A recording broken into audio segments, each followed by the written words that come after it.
Tyler's final words were, "You better think about your actions, you useless wife." After that, I couldn't hear Tyler's or my in-laws' voices anymore. The basement was completely dark, with the only light coming from my phone. I wasn't even sure how long the battery would last. At that moment, all I felt was despair, and I couldn't move. What should I do?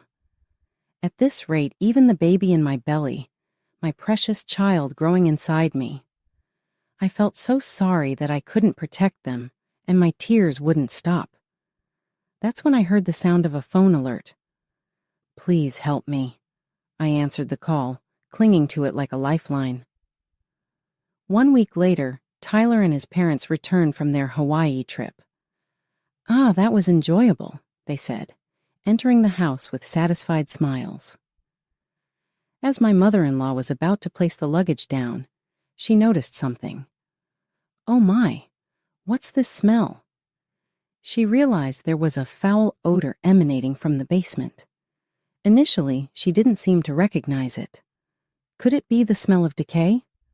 Once she understood, she hurried towards the basement. Seeing her reaction, Tyler and my father-in-law followed, wondering what was happening. My mother-in-law opened the basement door and nervously peered inside. "I'm Ashley, a 28-year-old homemaker. I grew up in a family of 3 with my younger brother Joshua and our mother, who passed away a few years ago. Our father died in a car accident when Joshua was little. Mom was truly a resilient person. She used to say, 'I can't spend much time with you because of work, but I promise I won't let you struggle.' She worked from early morning to late at night to raise us, sometimes juggling multiple jobs and working tirelessly. 'Mom, here's my part-time job pay. Please use it for the household,' I would say, concerned she might overwork herself someday. That's why I wanted to contribute, even a little, and handed over all my earnings to her. Initially, she refused, saying, 'Don't worry about it.' But I insisted, so she reluctantly accepted. However, instead of using it for daily expenses, she saved it all, insisting, 'This is your hard-earned money, so use it for yourself.' She handed it back to me when I began college.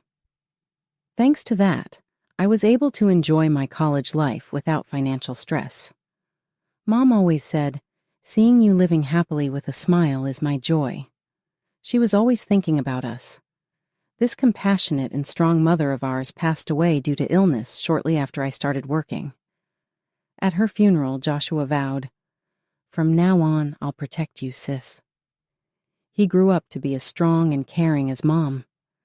'I want to emulate Mom,' he declared, striving hard to realize his ambitions. I'm immensely proud of him.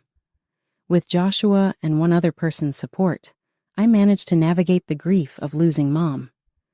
That person is my husband, Tyler. 'Are you okay? You look down.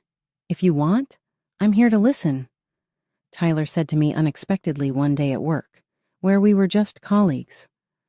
I was taken aback, but he continued to engage with me and listen to me many times.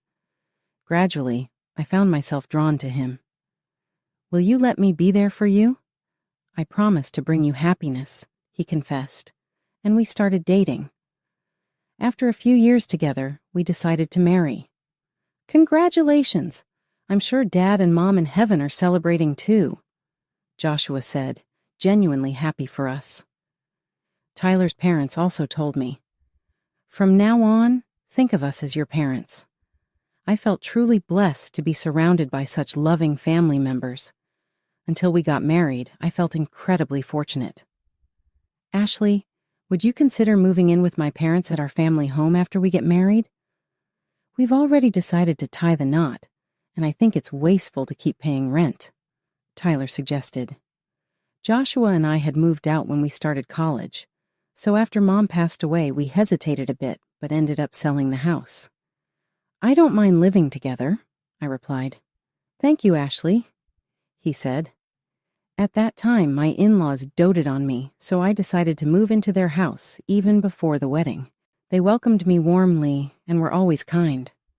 However, amidst all this, there was one person who treated me coldly. "What?" "I didn't hear anything about living together," said Sarah, Tyler's sister. She ignored my greetings and acted as if I were invisible. "We apologize for our daughter's behavior," my in-laws reassured me repeatedly.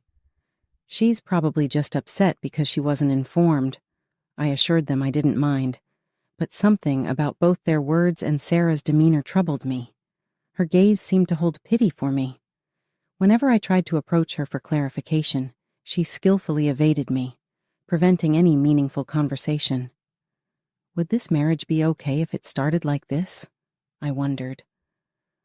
But I believed we would eventually find common ground. Tyler's family was kind, and he and his parents were wonderful, so Sarah couldn't be a bad person either. I was naive to think that way. I was mistaken. Now you can't escape anymore. Yes, enduring until now was worth it. Immediately after our marriage, my in-laws' demeanor changed drastically. They began treating me like a servant, assigning tasks such as cooking, cleaning, gardening, and more. "Your earnings as a wife belong to us. Give us your bank book. We'll manage your money," they demanded, attempting to take control of my finances. I promptly consulted Tyler, but he coldly dismissed me, saying, "There's no way my parents would do such a thing." Seeing my in-laws' behavior, thoughts of divorce crossed my mind. However, I had nowhere else to go, and Joshua was occupied with his work. I didn't want to burden Joshua, who was diligently pursuing his dreams every day. At work, my colleagues would likely side with Tyler, who had been there longer than me. With no one to turn to, I felt overwhelmed and helpless. "Ashley, I did the laundry for you, so please take a rest," Sarah said to me one day when I was exhausted from work and household chores. She quietly assisted me, ensuring my in-laws wouldn't notice. While I cooked and endured my mother-in-law's criticisms, Sarah took care of other tasks. When I was awkwardly interacting with my father-in-law, she would subtly intervene to help me escape the situation. Whenever my in-laws insulted me, calling me incompetent or belittling my worth as a wife, Sarah always supported me, saying, "Don't let their words affect you. You work hard every day, and you're a wonderful person." Without Sarah's encouragement, my spirit would have shattered long ago. While feeling grateful to her, I started to wonder why she was going to such lengths for me. "Why are you doing all this for me?" I asked Sarah cautiously, making sure my in-laws were sound asleep. Her response was startling. "What you're experiencing is what I've endured all this time. My brother and parents are awful people. They enforce their belief that women must obey their parents and brothers and treat us like servants. I've suffered a lot because of them. My mother-in-law, despite being a daughter-in-law herself, managed to handle them well due to substantial financial support from her own family, avoiding mistreatment. I wanted to help you escape, but they made sure it never happened," Sarah explained.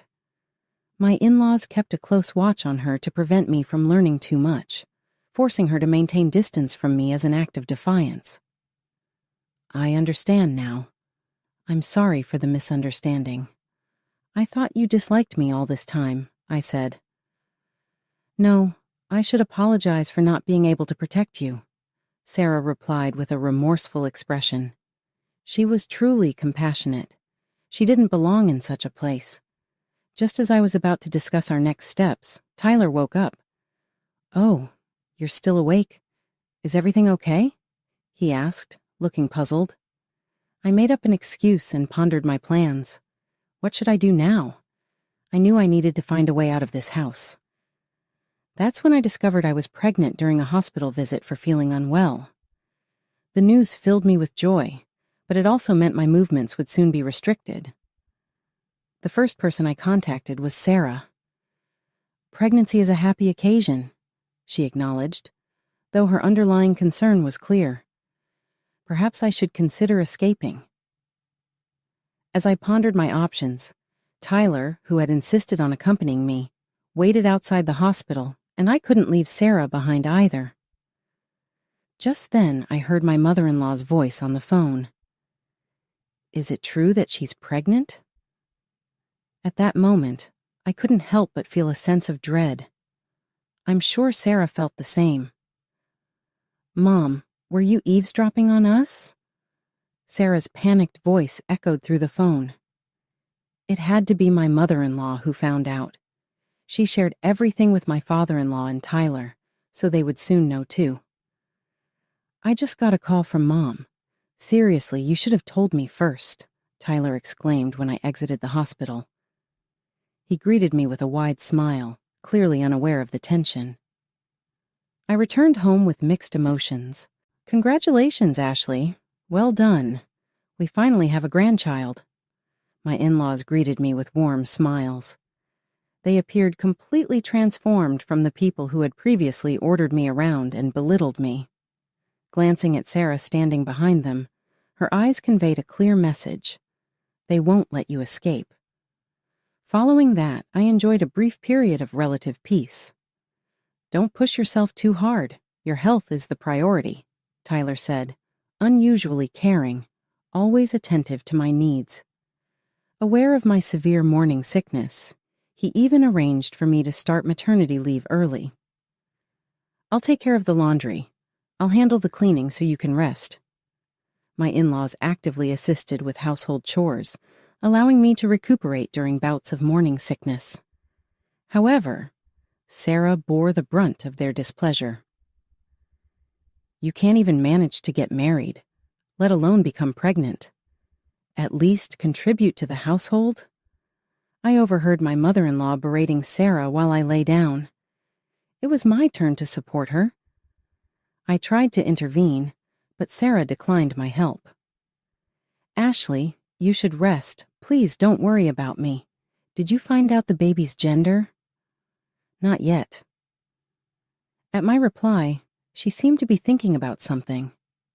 When I asked her what happened, she said, "I'm not sure, but if the baby turns out to be a girl, it might be bad," Sarah said with a grimace. I understood what she meant when I was 5 months pregnant. "Do you know the baby's gender?" "Yes, they told me it's a girl," I said. "A girl?" My mother-in-law suddenly yelled in the middle of my sentence. How could this be? Not only my mother-in-law, but my father-in-law also started shouting. Bewildered, I looked at Tyler. He was frowning too, and that's when I finally realized what Sarah had said. "We don't accept any grandchildren that aren't boys. Girls have no value. Getting pregnant with a girl, you are good for nothing. You betrayed our expectations." My in-laws hurled insults at me. Far from helping, Tyler glared at me too. "I'm disappointed in you, Ashley," he said, blaming me. After that, I was back to living like a slave. They again started to order me around despite my pregnancy. "Ashley, please sit down. Let me take care of it," Sarah insisted, actively helping me unlike before. However, her assistance seemed to aggravate my in-laws. "Hey, where's Sarah?" I asked one day upon returning from a checkup, only to find Sarah gone. Distressed over losing my only ally, I questioned my in-laws about her whereabouts. "We kicked that useless girl out," they callously replied. They had seized the opportunity of my absence during the checkup to evict Sarah, leaving her with nothing but the clothes on her back. Suppressing the immediate urge to reach out to her, I waited until my in-laws had retired for the night before contacting her. "Sarah, are you all right?" "I'm okay. I managed to grab my phone and wallet before they threw me out," she assured me.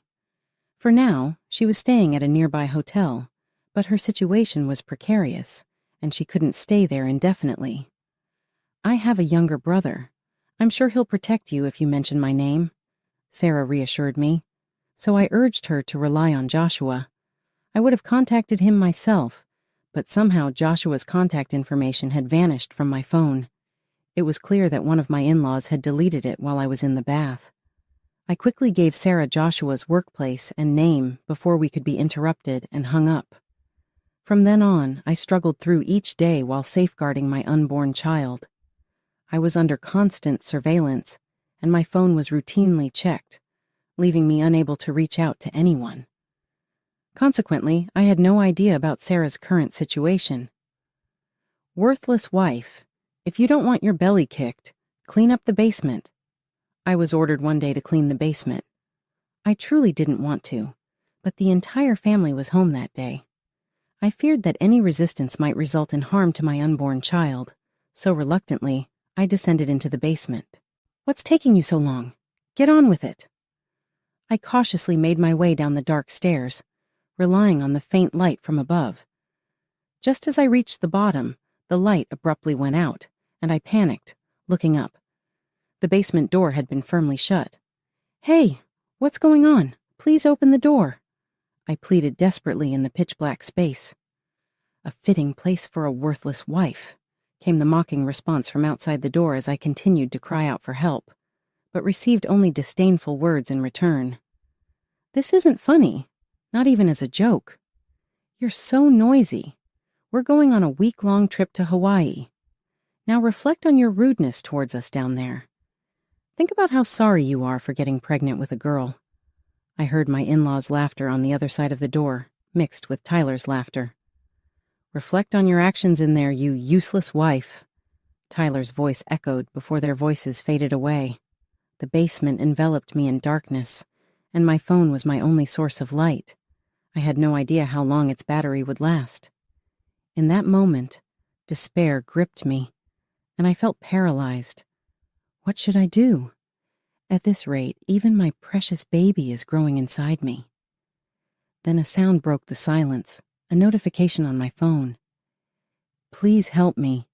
I answered the call desperately, clutching onto it like a lifeline. My sole focus was my unborn child. For their sake, I had to find a way out. With that determination fueling me, I began to move. 1 week later, Tyler and his parents returned from their Hawaii trip. "Ah, that was enjoyable," they remarked, stepping into the house with contented smiles. As my mother-in-law was about to set down the luggage, she detected an unusual odor. "Oh my, what's that smell?" She was puzzled over the foul scent emanating from the basement. Initially uncertain, she speculated, could it be the smell of decay? Realizing the truth, she hurried towards the basement, prompting Tyler and my father-in-law to follow, curious about the commotion. My mother-in-law cautiously opened the basement door and peered inside. "What in the world?" she exclaimed at the ghastly sight within. Startled by her reaction, we emerged from the nearby room where we had been hiding. There, we witnessed my mother-in-law sinking to her knees, while my father-in-law and Tyler stood in stunned silence. "Ashley!" Tyler suddenly noticed us and cried out. His exclamation drew the attention of my in-laws, who turned to look at us as well. "Wait, what's going on here?" my mother-in-law demanded, apparently unaware of the person standing behind me. Strewn across the basement were eggs, the source of the putrid smell of decay. "What have you done?" My mother-in-law tried to approach me, but Joshua and Sarah stepped forward, blocking her path. Finally noticing their presence, my mother-in-law halted in her tracks. "It's been a while since the wedding. By the way, don't you notice anything when you look at my sister?" Joshua asked coldly, causing Tyler and the others to scrutinize me intently. Their expressions quickly turned to astonishment. "Don't tell me. That belly," Tyler muttered. "That's right.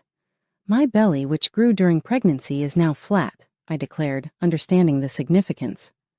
I gave Tyler my brightest smile. "Yes, after you locked me in the basement, my water broke and I gave birth a week ago." It was Sarah who had called my phone. After meeting safely with Joshua, she had taken immediate action to rescue me from the basement. Knowing where the basement door and key were located, she swiftly freed me with Joshua's assistance. We managed to escape, but then I went into labor, prompting them to call an ambulance. I delivered my babies safely at the hospital. "Your children?" Tyler muttered in confusion as I explained.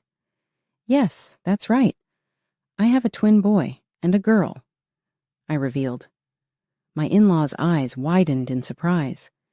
It turned out I had given birth to twins, fulfilling their desire for a male heir. When I shared this news, they froze momentarily before rejoicing. "Well done, now we have an heir." Seeing them like this filled me with rage. "What are you talking about? Those children are my precious babies. I won't let them become this family's heirs." "What are you trying to say?" Tyler glared at me. To him, I held out divorce papers. Tyler froze on the spot. "Tyler, this is perfect. You don't even need this worthless wife," his mother said. "That's true. Just take the heir and get a divorce," his father added. But Tyler didn't respond. He silently stared at the completed divorce papers. "I won't hand over custody. My sister has our firm's best lawyer on her side," Joshua said, glaring at them coldly. "What? A lawyer?" they asked, surprised. "That's right, I'm a lawyer. For my sister and Sarah, we won't let you get away." "Ashley, let's go," Sarah said, giving me a push on the back while also glaring at my in-laws. We left the house. "I'll never forgive you," Joshua said as he shot them a glare and walked out. Afterward, we headed to the hospital. "Sorry for making you two wait," I said to my children who were still there. I had consulted with the hospital about the situation, and they had kindly agreed to watch over them. "Well then, shall we go?" And together with my children, we went to the law firm where Joshua works. "We've been waiting for you guys." Daniel, who was in charge of my case, greeted me with a smile when I entered. Looking at my children, his expression softened. "They're adorable," he said. "Thank you," I replied.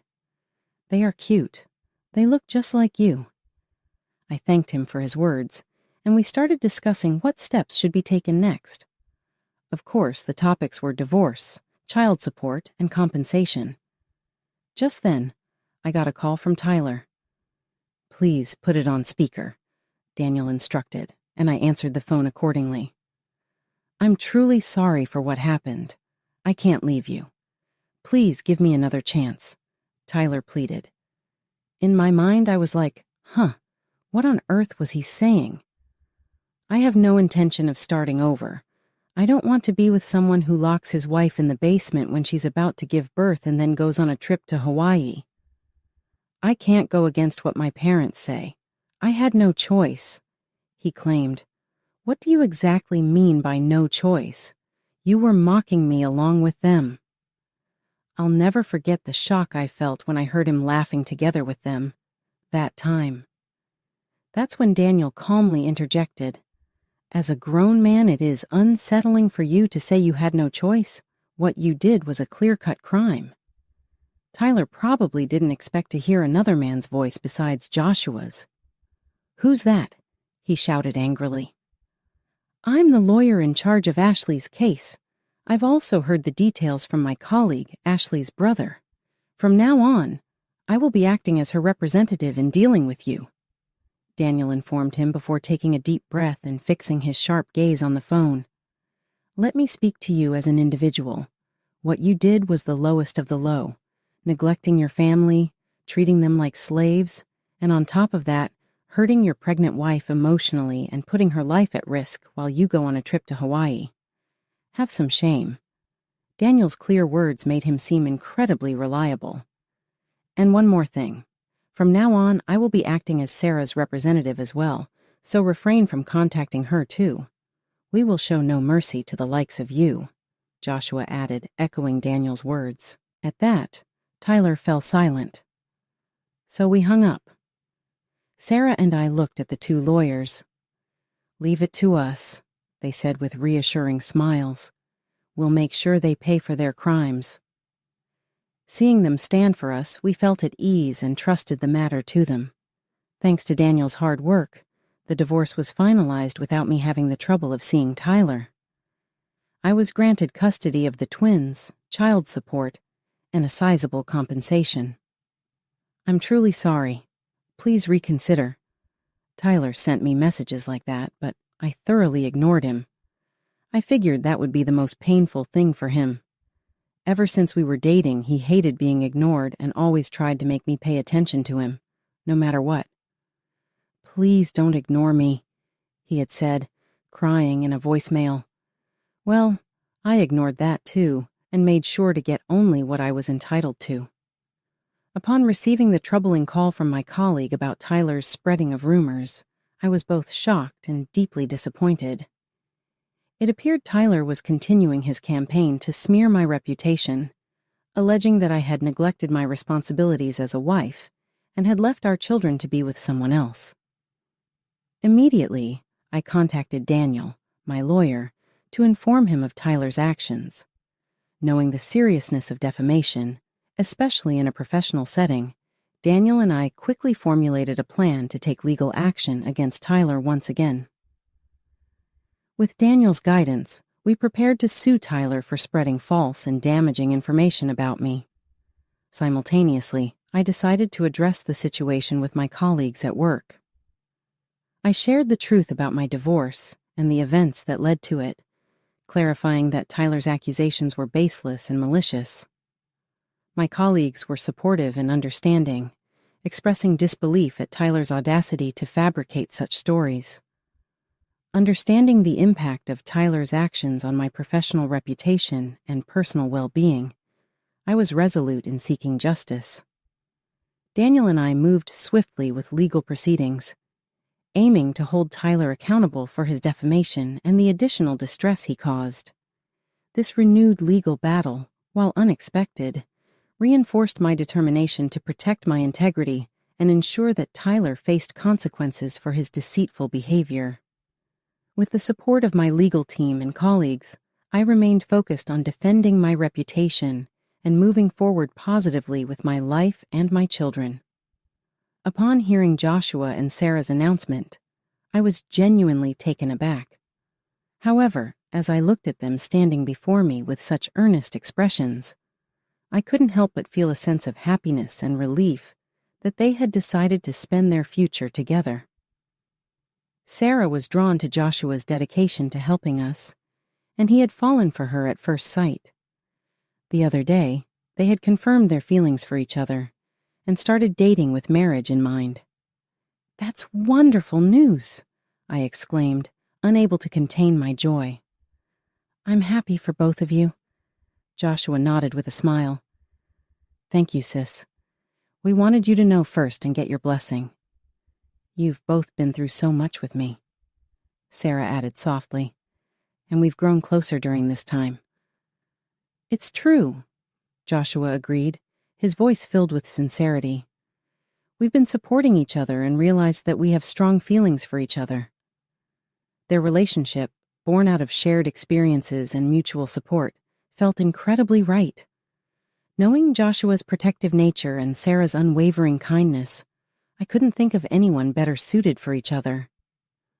"I wholeheartedly give you both my blessing," I said, feeling a surge of warmth. "You've shown such strength and love. You deserve every bit of happiness." Sarah's story of resilience and determination deeply moved me. Hearing how she had endured years of oppression and yet found the strength to stand up for herself and eventually forge her path was incredibly inspiring. "I'm so glad I could be there for you, Sarah," I said sincerely, wiping away my tears. "You've shown incredible bravery and strength, and I'm grateful beyond words that our paths crossed." Sarah nodded, her smile widening. "You've been my guiding light, Ashley. Without you, I wouldn't have found the courage to change my life." We sat together, sharing a moment of profound gratitude and understanding. Despite the hardships we had both faced, we had found solace and support in each other's company. Our bond had grown stronger through adversity. And now, as we looked ahead to brighter days, we felt a renewed sense of hope and possibility. "Let's continue supporting each other," Sarah said softly, her voice filled with determination. A few days later, Daniel called me, and we arranged to meet at a nearby restaurant. "I'm sorry for asking you to meet like this. How are the twins?" he inquired. They're fine. Joshua and the secretaries are looking after them, I responded with a smile, noticing his repeated nods of appreciation. No need to thank me. I wanted to express my gratitude to you, I continued, remembering how instrumental he had been in handling my in-laws. Daniel had been a pillar of support for Joshua and me. That's why when I reached out to thank him, he suggested we have a meal together. I didn't expect to be invited out like this, I admitted honestly. I apologize for surprising you. Truthfully, I've admired you for some time now, Daniel confessed, causing me to gasp in disbelief. I never imagined someone as remarkable as him would feel that way about me. You might not be able to consider it right now, but someday, when you feel like being in a relationship again, please keep me in mind. He looked at me with a serious expression as he said that. Honestly, his demeanor made my heart race. After finishing our meal, we left the restaurant together. Ashley? Someone called out, and I turned around. What? No way. Standing there was Tyler, looking haggard. He approached me with a hopeful expression. Ashley, I've been looking for you. You only have me, right? Only him, huh? Certainly. I might have thought so until recently, but I am different now. Excuse you, but I don't need you anymore. Right after I declared that to Tyler, Daniel pulled me close to him. I'll make her happy, so you have no role to play anymore, Daniel said firmly, glaring at Tyler. Seeing Daniel like that and me going along with it, Tyler still tried to cling to me. I could only find him annoying at this point. We can still start over. If you bother her any further, I'll call the police, Daniel warned sternly, making Tyler freeze in his tracks. If the police were called now, it would be a heavy blow to Tyler, who was already deep in debt. Damn it. All right, he muttered, and decided to depart. He turned his back on us and walked away disheartened. His figure appeared small and solitary. I apologize. I got all sensitive with you even though we're not even officially dating yet, Daniel admitted. It's fine. I was really glad to hear you say something like that.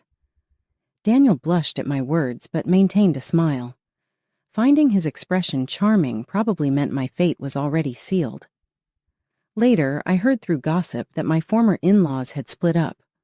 Supposedly, Tyler was the first to leave. He had truly loved me, and realizing he could never win me back, he vanished. Without Tyler, their main provider, my in-laws not only couldn't settle their debts, but had to take on more loans just to get by. Ultimately, they sold their house and now scrape by day to day under a bridge. I don't care anymore, I murmured and headed towards my beloved children. Time passed, and the twins turned 5. They dashed around energetically daily, while Daniel and I struggled to keep up with them. You're finally tying the knot, Ashley, Sarah said with a smile, cradling her sleeping nephew. She had wed Joshua 4 years ago and welcomed a son last year. Today was Daniel and my wedding day. I'll ensure Ashley and the twins find happiness, Daniel vowed. Yes, I trust you, so let's build our happiness together, I pledged, and we proceeded to the venue, believing this time we would